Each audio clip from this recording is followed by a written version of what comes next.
Sir മോളെ, ഇന്ന് നമ്മളോടേ ഒരു പ്രാർത്ഥനാഗാനം പാടാൻ പറഞ്ഞിട്ടുണ്ട്. ഓക്കെ. അപ്പൊ പ്രാർത്ഥന നമുക്ക് അറിയുന്ന ഒരു ഗാനുണ്ട്, പണ്ട് മദ്രസയിലൊക്കെ പാടിയത്. ആ ഓലിക്ക് പാടിക്കൊടുക്കാം. എന്തോ കേജ് കേട്ടുകൂണാ പാട്ട്? പാടിക്കൊടുക്ക, കേട്ടോ കിട്ടോ. എന്നിട്ട് രസം ഉണ്ടെങ്കിൽ രസമുണ്ട് പറയട്ടോ.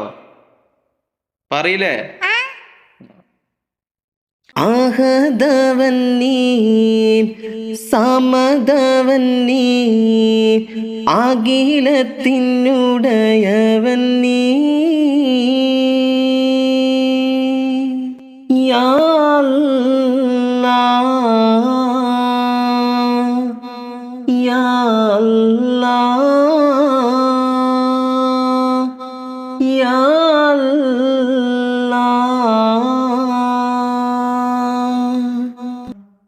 ഉറങ്ങിയോ?